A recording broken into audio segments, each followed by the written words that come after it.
জুলাই বিপ্লবের পর রাষ্ট্রপক্ষে নতুন আইনজীবী নিয়োগের পর বিডিআর বিদ্রোহের ঘটনায় করা বিস্ফোরক মামলায় সাক্ষ্য গ্রহণের শুনানি আজ। ঢাকার আলিয়া মাদ্রাসায় স্থাপিত বিশেষ ট্রাইব্যুনাল ২ এর বিচারক মোহাম্মদ ইব্রাহিম মিয়ার আদালতে এ শুনানি অনুষ্ঠিত হওয়ার কথা রয়েছে। তবে শিক্ষার্থীদের বিক্ষোভের কারণে আদালতের কার্যক্রম এখনও শুরু হয়নি।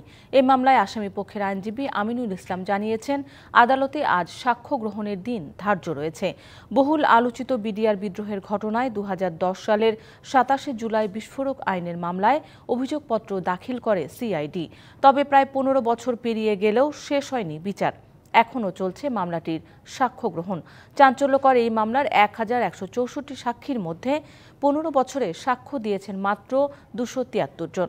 ২০০৯ সালের ২৫ ও ২৬শে ফেব্রুয়ারি পিলখানায় হত্যা করা হয় ৫৭ কর্মকর্তা সহ ৭৪ জনকে। সানবিট সব দিবে সামাল। সানবিট ম্যাজিক প্রেস ডিশওয়াশিং এর মাথা ঘোরানো সলিউশন। এই ঘটনায় হত্যা ও বিস্ফোরক দ্রব্য আইনে আলাদা দুটি মামলার বিচার শুরু হয় একসাথে। ঢাকার আলিয়া মাদ্রাসায় মাঠ থেকে অস্থায়ী আদালত সহ বিডিআর বিদ্রোহ মামলার বিচার কাজ স্থানান্তরের দাবিতে সড়ক অবরোধ করেছেন শিক্ষার্থীরা। সেখান থেকে সরিয়ে দেওয়া হয়েছে নিরাপত্তার দায়িত্বে থাকা পুলিশ সদস্যদেরও। সেখানে আছেন সহকর্মী লিটন মাহমুদ। সরাসরি যুক্ত হচ্ছি তার সঙ্গে। লিটন, এতদিন পর আজ হঠাৎ এই দাবি নিয়ে মাদ্রাসার শিক্ষার্থীদের বাধা কেন? শান্তা, আপনাকে ধন্যবাদ।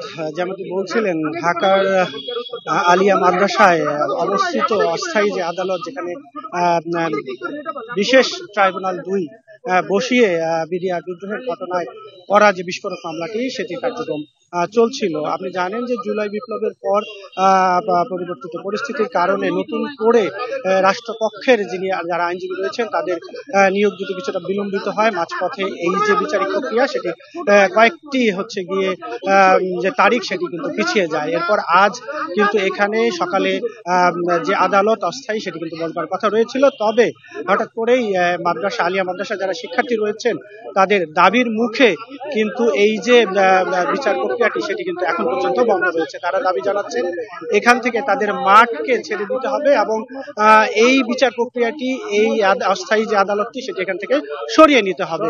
এবং এই মুহূর্তে যেহেতু এই বিচার প্রক্রিয়াটি বন্ধ রয়েছে এবং তারা সড়ক অবরোধ করেছেন, সেখানে কিন্তু সেনা সদস্যরা উপস্থিত হয়েছেন এবং তারা তাদেরকে পুলিশকে সাথে নিয়ে এই বিষয়টিকে তারা কিন্তু বোঝানোর চেষ্টা করছেন। এই মুহূর্তে যদি আমরা একটু দেখাতে চাই, কথা বলছেন একজন পুলিশ কর্মকর্তা, আমরা সরাসরি সেখানে চলে যাচ্ছি। আদালত এখান থেকে সরিয়ে নেওয়ার সেই ক্ষমতা বা সেই অথরিটি তো আমাদের নেই। আজকে আপনারা এখানে করবেন, পরবর্তীতে যে আরেকজন করবে না, আরেকদিন আসবে না, 1 মাস পরে, 1 সপ্তাহ পরে, তাহলে সেটা বলেন। আমরা আজকে আপনাদেরকে রিসপেক্ট করে ধরে ছেড়ে দিলাম, কিন্তু ঠিক 1 মাস পরে শান্তা, শুনছিলেন যে এখানে যে আসলে সমঝোতার চেষ্টা সেটি কিন্তু একরকম তর্ক বিতর্কের মধ্যে গিয়ে ঠেকেছে।